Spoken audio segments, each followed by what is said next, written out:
Alone atop the AFC South is where the Colts find themselves entering Week 8 of the regular season, and they'll look to ride the momentum of back-to-back victories as they return to Lucas Oil Stadium for a second straight week, now to host the Denver Broncos.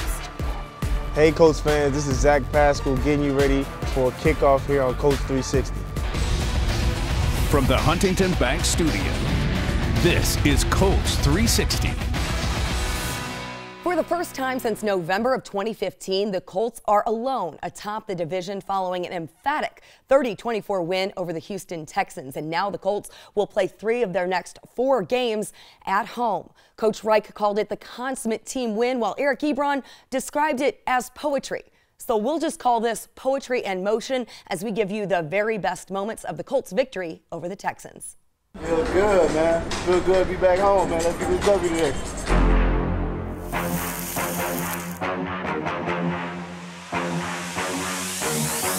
Believe, dog. You gotta believe. You don't believe that shit there, bro. You gotta know you gotta play, and you gotta play like you the best, bro. You gotta believe in the man next to you, dog. With all your heart, all your soul, dog. Go get it, bro. Your boys can't with us. Y'all know that. We know that. They know that, dog. Let's come out the gate swinging. Yes, sir. Let's come out the gate swinging, dog. Yes, sir. Yes, sir. Let's go, baby. Bam on 3. 1, 2, 3. Bam. Let's go, man. Have some fun out there. Set out of the gun, empty set on second down, over the middle, throws a crossing pattern. It's caught by Nyheim Hines past the 15-yard line, and he's knocked down by Zach Cunningham of the 19. Brissett in the pocket, feeling pressure, throws downfield. The ball is tipped by the defender and then caught by Chester Rogers on the carom.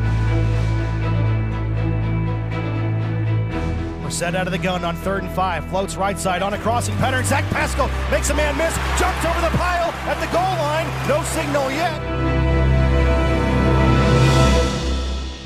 That's a touchdown. Yeah. And the Colts go about 95 yards down the field on their first drive, and they put it in the end zone. They lead early 6-0 with 5:01 to go in the first quarter. After the Colts turn it over on downs at the 45-yard line, rolling right side. Get him, get him.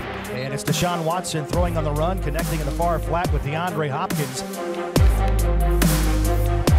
Brissett out of the gun, drops the snap. Now the ball's on the turf. It's at the 5-yard line. It's picked up by the Texans. The Texans pick up the bobbled snap from Jacoby Brissett. All right, shake it off. Shake it off. Ball at the 4-yard line. Now it's Hopkins in motion from left to right. Out of the gun is Watson. Takes a shotgun snap. Steps up. Now he's going to float to the right side. Evades a sack. Still going. Throws in the end zone. It's caught at the goal line by DeAndre Hopkins. They're going to say that Watson, they're going to stop the play because Watson was in the grasp of the Colts. Fairbairn on for a 31-yard field goal try, and it is good. Great job by the Colts defense. Fantastic. Terrific job. The Colts have 2 turnovers in this ball game so far. Good job, good job. Good job, D. Good job, D. Good job, D.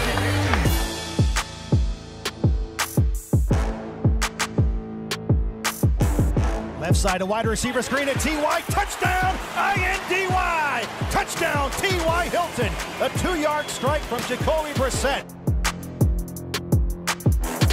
It's 1st and 10 now at the Colts' 43-yard line. Watson has all day to throw, fires over the middle. It's caught by DeAndre Hopkins, and he is upended and somersaulted into the air down to the 21-yard line. Snap ball down, and the chip shot field goal is up, and it is good. So 3 more on the board again for the Texans. After 30 minutes, the Colts lead the Texans 14-9. AFC South bragging rights are on their line, and so is first place in the division. The Colts, as Jim said, will get the football first to start the 3rd quarter.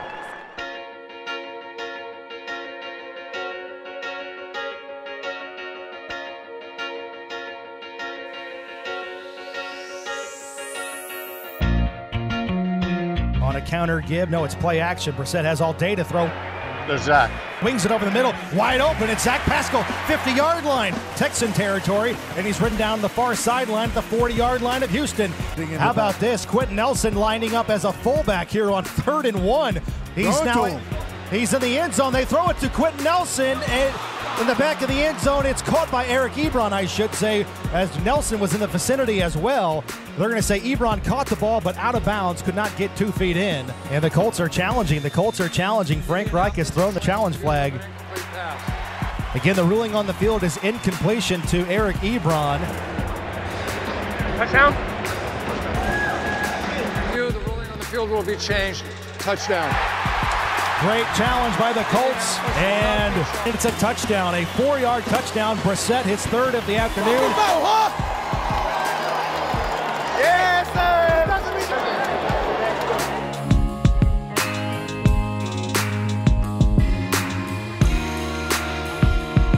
And they're going to pitch it left side, and this is an option, and it's a touchdown for the Texans.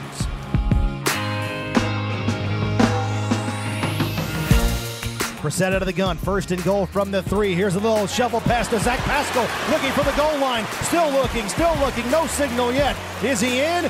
Finally, he's in. Touchdown, Zach Pascal. Touchdown, I-N-D-Y.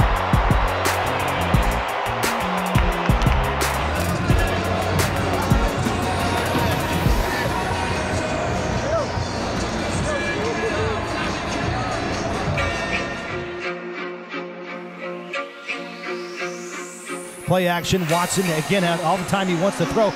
Throw back left side, it's picked off by the Colts! It's picked off, and that's Pierre Desir! They tried to throw back, and Pierre Desir knifes in there.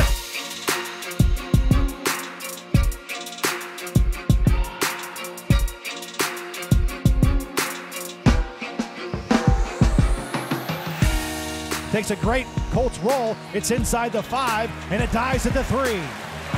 Watson out of the gun, feeling pressure, throws, and he's going to be sacked! Sacked back to the 4-yard line, and it's Justin Houston!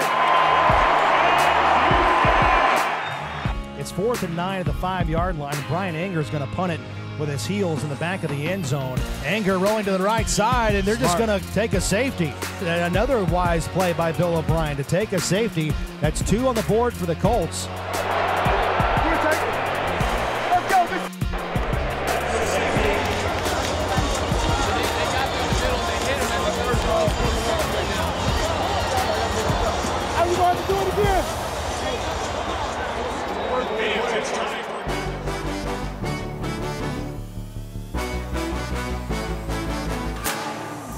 Watson backs to throw, he's got time. Steps up in the pocket, wheels it deep downfield, and it's bobbled and it's incomplete. And they're going to say, what do we got? We have an interception by the Colts. Interception by the Colts. Yeah!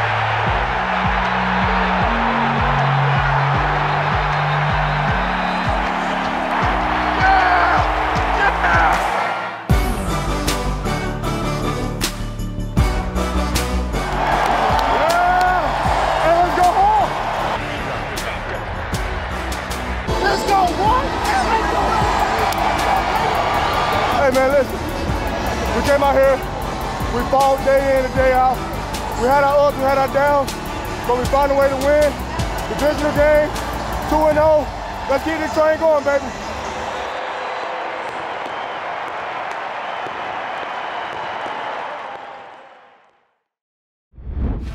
Still ahead on Colts 360, Coach Reich in studio providing his perspective of the airborne offensive attack and his approach to stacking wins in October. That's next.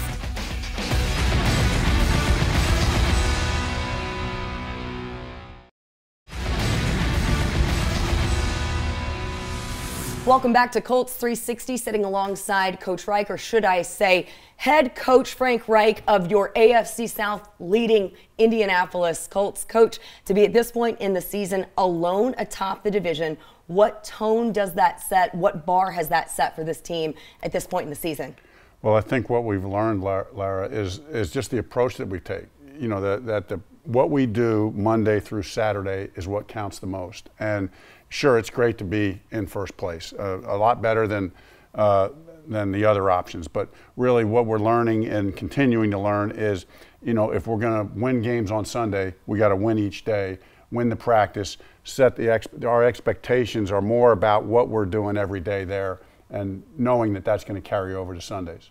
This team has been so effective in the run game thus far throughout this season that some people were questioning, can this offense, can Jacoby Brissett be effective? Can he make those big plays in the pass game necessary? Where he certainly proved that on Sunday with 4 touchdowns. He's now top 5 in the league in passing touchdowns. What did your offense prove on Sunday about its versatility? Obviously, we want to establish a run. We made a pretty big deal about that, and we've done that. But Houston came in here and they did a pretty good job against us in the run game. And so it was one of those games, we've been talking about it. We didn't know when it would come, but there was going to be a game where we got to throw it 40 times and win. And Jacoby would have to put the offense on his back and do that. And, you know, to have the type of game that he did, a career best 326 yards, 4 touchdowns, no interceptions. It really was all across the board, right? I mean, with good protection. You know, we did a good job protecting him. Guys were getting open in the routes, but Jacoby just played lights out, and it was good for all of us. I believe that you said it was a comprehensive team effort when speaking to all 3 phases. It really seemed that you guys were firing on all cylinders and really have been through the past 2 games. What do you attribute that to, in that your team really seems to have been hit stride those last 2 games? You know, we've been talking all year about, you know, we've had victories where the defense carried us, where, you know, offense has carried us, where your special teams has been the highlight. But we've been fighting to, you know, play really good in all 3 phases. And this was really the first game that we've had all year where we can look back and say we played good in all 3 phases. And we needed to beat a good team like the Houston Texans. But, you know, it's just crazy, Lara, because, you know, you watch the film and there's still so many mistakes. I mean, there's still so much to improve upon. So we got a long way to go. It's still really early in the season, but, you know, very happy with the guys and where we're at right now. One guy who is certainly always playing for his teammates, he really epitomizes that, Darius Leonard. From our perspective, we saw his biggest impact being made at the end of the game with that game-sealing interception that he had. But where was his presence felt the most on the field after missing those previous 3 games? I mean, no question, you know, Darius had a huge game capped off by that massive interception at the end of the game, game-winning interception, made several big plays throughout the game. But his presence really, some of it's just his emotional presence, the juice that he brings, right, to the whole defense. But really, that day was, man, when you look at the whole defense as a whole, we played good up front. Jabal and Justin had played lights out game, graded really, really high. We're getting pressure on the pass. I mean, both those interceptions our defense had. Justin Houston is forcing the issue, getting pressure on the passer.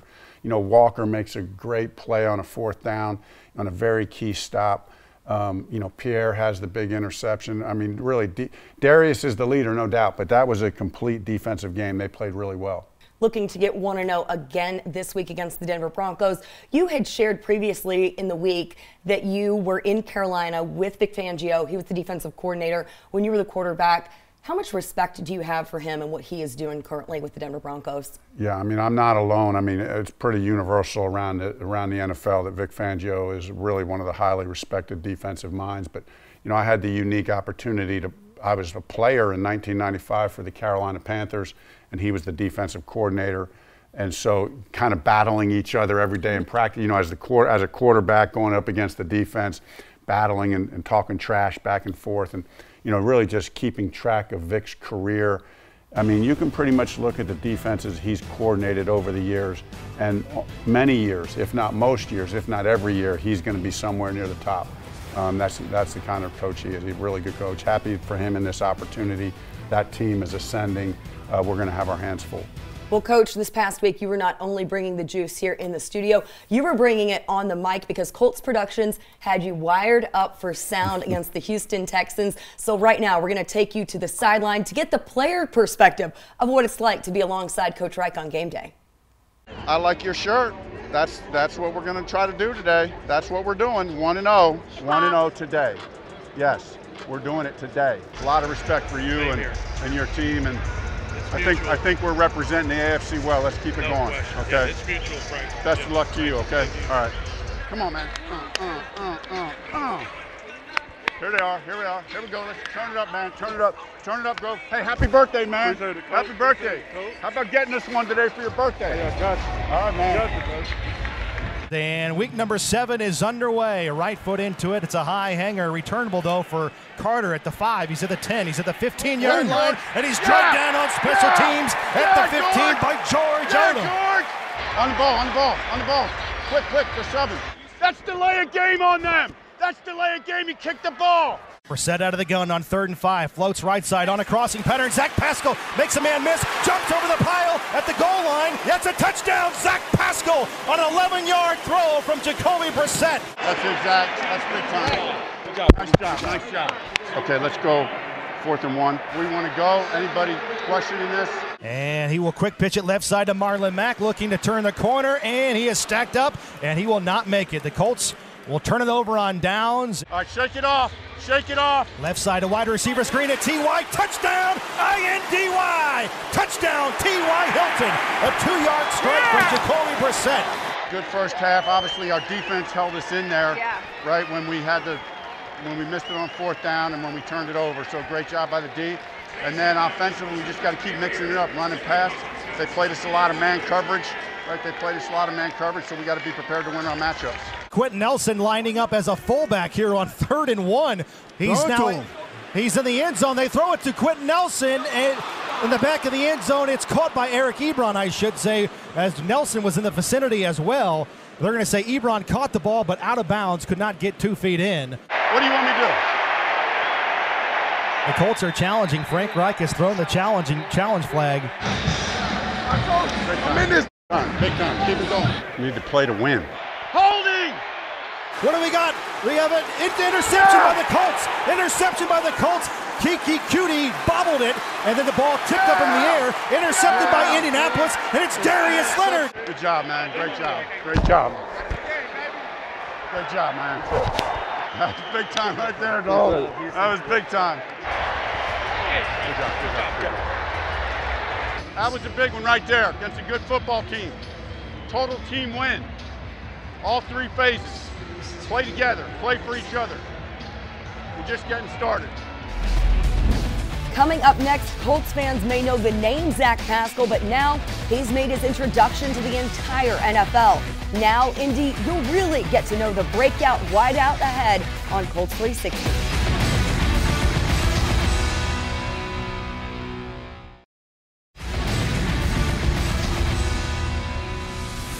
Back here on Colts 360 with Zach Pascal, who was not an easy guy to track down this week, because when you score 2 touchdowns in a game, everybody wants to talk to you. Now, earlier in this season, after you had your first touchdown against Atlanta, in the locker room afterward, you said usually when they see 14 lining up out there, they're expecting them to block. They weren't expecting that touchdown to go to you then. After 2 touchdowns last week against Houston, how is the perception of Zach Pascal beginning to change by opposing defenses? I mean, I just hope that, people start realizing like everybody on this team can go out there and make plays, not just 14 who's normally known as a run blocker, but everybody that lines up at receiver can go out there and make plays.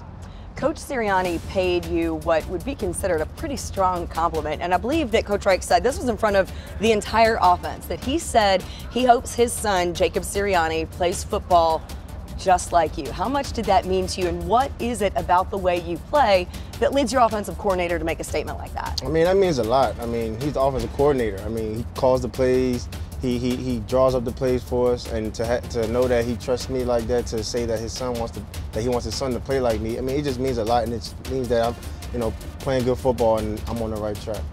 You mentioned that previously you've done a lot of run blocking. We know that you are, an impact player on special teams as well. How are you seeing just all around your game develop now in your 2nd season with the Colts? Just getting more comfortable with the game speed, the game intensity. I know last year one thing for me was, the intensity of the game. Playoff games, it was a crazy environment. And I'm happy that I was able to play through those environments. So now coming into this year, I feel like I didn't experience, the craziest environment. Those difficult moments, and I'm ready to, I'm more mature and are able to embrace these moments. In high school, you played both sides of the ball. You played cornerback and you played wide receiver. You'd said previously that one of the reasons that you decided to go to Old Dominion was because they were one of the few programs that was going to let you play receiver and primarily focus on that. You were the first Monarch to be invited to the NFL Combine, and then you had stints in Tennessee and in Washington. When you finally got to Indianapolis, how much did you have to prove? What was maybe that chip on your shoulder that you had, that you knew you had to establish yourself here in this roster? I would say, my mindset was coming in here was basically for me. You know, you can play in this league. Do whatever you can to make this team, whether it's special teams, whether it's cheering guys on the sideline, whether it's, you know, being a great teammate. Do whatever you can to make this team. Leaving Tennessee was kind of hard for me. I really liked it there. And then, you know, Old Dominion and all that stuff, I learned about, you know, special teams and how you can make the NFL roster. So coming in here, just trying to get on special teams and trying to be a good teammate to my team. One cool tradition that has developed for you pregame, you have this routine that you go out on field and you are tossing passes with kids in the stand. How did that become part of your warm-up regimen each and every game, whether it's at home or whether it's away? Well, I mean, growing up as a kid, I went to one football game and I was able to come on the sideline. Some of the players wasn't really, you know, interacting with guys on the sideline. And it was a dream of mine to be able to at least, you know, talk to some of the guys. I try to take that and use that as motivation for those kids, and just, you know, have them see, you know, the bright side of us football players. We know that those are some special, memorable moments, certainly for fans. So if you get to Lucas Oil Stadium early, get there low so you can see Zach. Maybe you'll catch a few passes from him before he's out there scoring touchdowns of his own. For all of us at Colts Productions, thanks so much for hanging out on another edition of Colts 360. We'll see you here next week. Have a great game day.